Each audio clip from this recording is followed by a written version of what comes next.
I am Emma, a 28-year-old woman deeply passionate about antiquity and history, a passion that flows seamlessly into my profession as an antique dealer. My world typically resonates with the quiet symphony of rustling pages and the gentle clinks of ancient artifacts. However, this tranquil existence expanded splendidly when I encountered Alex, a kindred spirit who shared my enthusiasm for relics of the past. Our relationship flourished rapidly, intertwining through shared interests and extensive conversations. One sunny afternoon, Alex, wearing a nervous smile, suggested that it was time for me to meet his family. A flutter of excitement and anxiety stirred within me. I desired to make a lasting impression and reveal to them the woman who had captured their son's heart. The day arrived, and I meticulously selected a vintage blue dress, hoping it would serve as a conversation starter about my love for all things historic. As we drove to his mother's house, Alex reassured me with comforting words. "They're going to love you. Just be yourself." The Harper family home exuded tradition and formality, residing within ancient walls that echoed with a sense of history. Upon introduction, I met Alex's family, including his mother, Mrs. Harper, a woman of commanding presence, and his brothers Ethan and Liam, along with their wives Chloe and Hannah. Dinner unfolded in a room that seemed lifted from a period drama, adorned with family portraits. As we settled in, Mrs. Harper, with a scrutinizing look, directed the conversation toward me. "So, Emma, Alex tells us you're in the antique business. How quaint. What exactly do you do?" Her tone was polite yet edged with an indiscernible quality. Eager to share my passion, I smiled and explained. "I work in a family-owned antique shop. It's fascinating. We help preserve history and find homes for objects that have been part of someone's life." Mrs. Harper let out a loud, somewhat skeptical laugh. Preserving history sounds more like being a glorified junk dealer to me. An awkward silence enveloped the room, punctuated by the slight giggles of Chloe and Hannah. Embarrassment crept up my cheeks, but Alex, sitting beside me, stiffened and defended. "Mom, Emma's work is important. She has a deep knowledge of history and art." Mrs. Harper waved her hand dismissively. "Oh, relax, Alex. I'm just making conversation." The dinner continued with Mrs. Harper often steering the discourse, seemingly ignoring my attempts to engage. I felt like an outsider, struggling to find my place in this unfamiliar world. After dinner, while Alex was in another room, I found myself alone with Chloe and Hannah. "So, Emma, must be interesting surrounded by all that old stuff," Chloe said, her voice tinged with an indiscernible mix of sincerity or sarcasm. "Yes, it's quite fulfilling," I replied, attempting to keep the conversation light. "Every piece has its own story." Hannah smirked, adding, "Well, I suppose someone has to do it. I prefer the modern and new personally." Their thinly veiled condescension lingered, casting a pall over the rest of the evening. That night, as I lay in bed, the echoes of the evening played in my mind. The laughter, the looks, the comments, all pointed to a future where I might never quite fit in. It marked the beginning of an unexpected journey, one that would challenge my love for Alex and test my resolve in ways I never imagined. The day of our wedding was a whirlwind of emotions. Despite the initial discomfort with Alex's family, I clung to the hope that our wedding day would be different, a celebration of our love and union. I chose a classic, elegant gown, hoping to impress Mrs. Harper and just maybe bridge the gap between us. As I walked down the aisle, my heart fluttered not just with nerves about the lifelong commitment, but also with the uncertainty of fitting into Alex's family. The ceremony was beautiful, filled with laughter and tears. However, it was the reception that brought my anxieties to the forefront. As Alex and I mingled with guests, I noticed Mrs. Harper huddled with Chloe and Hannah, their heads close together in whispered conversation. Trying to shake off the uneasy feeling, I focused on the joyous occasion. Later, as we sat at the head table, Mrs. Harper raised her glass for a toast. "To Alex and Emma, may your life be as beautiful and unique as the antiques you cherish." The crowd laughed warmly, and I forced a smile. Yet Mrs. Harper's eyes held a glimmer of something else. After the toast, she leaned over to me, her voice low but clear. "You do look lovely, Emma, though I must say Cologne and Hannah's dresses at their weddings were quite the talk of the town, unique, just like them." My smile faltered, her words stinging more than I cared to admit. "Thank you, Mrs. Harper. I'm glad you think I look nice today," I replied, and she nodded, her eyes scanning the room. "Of course, dear. It's important to keep up appearances, isn't it, especially in a family like ours?" The rest of the evening, I couldn't shake her words. They lingered in my mind, a reminder that I was being constantly compared and evaluated.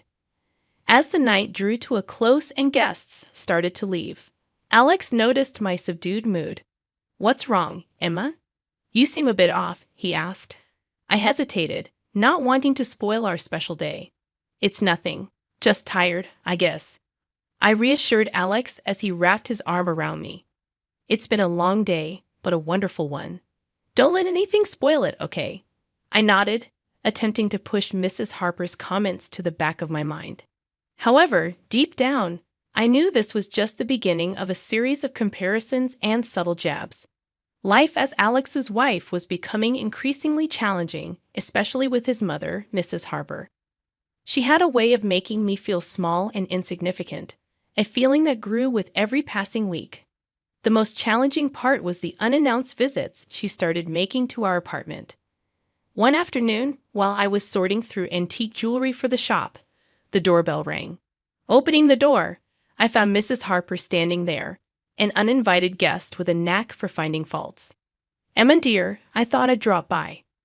"I was in the neighborhood," she said, stepping inside without waiting for an invitation. As she walked around our living room, her eyes scanned every corner, every piece of furniture. "You know, cleanliness is next to godliness," she remarked, running her finger along the mantelpiece and inspecting it for dust. My cheeks burned with embarrassment. "I do my best to keep the house clean, Mrs. Harper," I said softly. "It's just that Chloe and Hannah, they keep their homes immaculate. Perhaps you could learn a thing or two from them." Her words stung, and I struggled to maintain my composure. "I'll keep that in mind," I managed to say, though her constant comparisons were wearing me down. Alex walked in just then, and his face lit up seeing his mother. "Mom, what a pleasant surprise." Mrs. Harper smiled at him, the picture of affection. "Just checking in on you two, making sure you're living comfortably." I watched as Alex chatted with her, completely oblivious to the tension in the room. After a while, Mrs. Harper left, but her presence lingered like a dark cloud. Later that evening, I decided to talk to Alex about it. "Alex, your mother's visits and comments are really getting to me. It feels like she's always judging me, comparing me to Chloe and Hannah." Alex looked surprised. "Really? I thought she was just being her usual self." "She means well, Emma." His dismissive response frustrated me. "It's not just harmless, Alex. It's constant criticism. It makes me feel like I'm not good enough." He sighed, a look of confusion on his face. "I guess I've never noticed it. That's just how Mom is. She criticizes everyone. Don't take it personally." The unannounced visits continued, each one leaving me feeling more drained than the last. My confidence began to wane, and I found myself questioning my worth, my abilities, even my marriage. One particular visit from Mrs. Harper left me reeling. She had walked into our kitchen, inspecting it with a critical eye. "Oh, Emma, these countertops are a mess. And look at this. Are these last night's dishes?" I always taught my boys to marry women who could keep a tidy home. Her words cut deep, and I struggled to find a response. "I've been busy with work, Mrs. Harper. I haven't had a chance to clean up yet." She shook her head, her expression one of disappointment. "You should manage your time better, dear. A clean home is a happy home after all." As she left, I felt a sense of defeat wash over me. It seemed no matter what I did, it would never be enough for Mrs. Harper. And with Alex's indifference to the situation, I felt increasingly isolated and misunderstood. The festive season, meant to be a time of joy and celebration, was tinged with anxiety. Mrs. Harper's announcement that we would all be celebrating Christmas at her house, with specific instructions for each daughter-in-law to bring a dish, filled me with dread. A few days before Christmas, Alex, ever eager to please his mother, had his own expectations. "Emma, you should make your beef Wellington. It's always a hit." "We need to impress Mom this year," he said, his tone hinting at the importance he placed on his mother's opinion. I nodded, feeling the pressure. "Sure, I'll do my best." On Christmas Day, I carefully prepared the dish, putting extra effort into ensuring it was perfect. Arriving at Mrs. Harper's house, the atmosphere was festive, with decorations adorning every corner. Chloe and Hannah had already arrived, their dishes on display. As dinner commenced, Mrs. Harper began her ritual of tasting and commenting on each dish. "Chloe, this casserole is delightful, just like the one you made last year. And Hannah, this salad is so fresh and vibrant. You always know how to bring a healthy option to the table." Both Chloe and Hannah beamed under her praise, while I nervously awaited my turn. Finally, Mrs. Harper reached for a slice of my beef Wellington. The room fell silent as she chewed thoughtfully, then made a face, pushing the plate away. "This is bland, completely tasteless. Honestly, Emma, if you can't cook, you shouldn't bother trying." The room erupted in quiet giggles from Chloe and Hannah. I felt my face flush with embarrassment and hurt. Alex, seated next to me, said nothing, his eyes fixed on his plate. I tried to defend myself. "I'm sorry you didn't like it, Mrs. Harper. I followed the recipe exactly." Mrs. Harper waved her hand dismissively. "Well, next time leave the cooking to those who know how. This dish is more suited for the trash." The rest of the evening passed in a blur. I felt small and humiliated, my confidence shattered. Alex's lack of support only added to my sense of isolation. Later that night, back at our apartment, I confronted Alex. "Why didn't you say anything when your mother insulted my cooking?" "You saw how upset I was," I said, my voice rising with emotion. Alex sighed, a look of frustration crossing his face. "Emma, that's just how Mom is. She doesn't mean any harm." "You're taking this too seriously," he replied, his tone a mix of indifference and annoyance. "You need to learn to let these things go. It's not worth getting upset over." But it was worth it to me. It was about respect, about being valued and supported, especially by the person who was supposed to be my partner. The tension that had been building up over the past few months seemed to culminate as Mrs. Harper's birthday approached. Alex, ever keen to stay in his mother's good graces, insisted that we needed to outdo his brothers with our gift. "Emma, this is important to Mom. We need to give her something that stands out. Something that shows we care more," Alex said one evening as we discussed gift ideas. Reluctantly, I suggested an antique vase from our shop. It was exquisite with a rich history that I thought would appeal to Mrs. Harper's taste. "It's beautiful and unique, just like her," I said, trying to sound enthusiastic. Alex scrutinized the vase, his expression uncertain. "All right, but remember how Mom reacts on you." His words stung, but I brushed them aside, hoping the vase would somehow bridge the gap between Mrs. Harper and me. On the day of the birthday celebration, we arrived at Mrs. Harper's house, the vase carefully wrapped. The atmosphere was lively, with family members exchanging pleasantries. Chloe and Hannah had already presented their gifts, both receiving warm approval from Mrs. Harper. Finally, it was our turn. I unwrapped the vase, presenting it to Mrs. Harper with a hopeful smile. "Happy birthday, Mrs. Harper. We thought this would be a perfect addition to your collection." Mrs. Harper's expression changed from anticipation to disbelief as she examined the vase. "This? You think this old piece of glass is a suitable gift?" Her voice was laced with contempt. I felt my heart sink. "It's an antique, Mrs. Harper. It has a lot of historical value." I began, but before I could say more, Mrs. Harper's anger boiled over. With a look of disgust, she hurled the vase to the ground, shattering it into countless pieces. "I don't want this junk in my house. This is an insult." The room fell silent. I stood frozen, unable to believe what had just happened. Alex, who had been standing next to me, turned and said in a low voice, "You should leave, Emma. You've upset my mother enough." His words were like a final blow, stripping away any remaining hope I had of fitting into his family. Without a word, I turned and walked out of the house, the sound of the shattered vase echoing in my ears. Back at our apartment, I packed a few essentials, my mind racing with the events of the evening. I left the divorce papers on the kitchen table, a silent message to Alex that I could no longer endure this life. Later, when Alex called, his tone was incredulous. "Emma, you can't be serious. This is just a misunderstanding." But my decision was firm. "No, Alex, it's not a misunderstanding. It's the reality of how your family treats me and how you let them. I can't live like this." Leaving Alex and the life I had tried to build with him was one of the hardest decisions I had ever made. But after the debacle at Mrs. Harper's birthday, I knew it was the only choice I had if I wanted to preserve my dignity and self-worth. I hadn't even finished unpacking in my new apartment when my phone rang. It was Mrs. Harper. "Emma, you never were a good match for my Alex. Just a junk dealer with no taste and no respect for your elders." I felt my heart sink as soon as I answered. I held the phone away from my ear, her harsh words echoing in my quiet living room. "Mrs. Harper, I think it's best if we don't speak to each other." I tried to keep my voice calm. She scoffed. "You could have learned a thing or two from Chloe and Hannah. They are the ideal wives for my sons.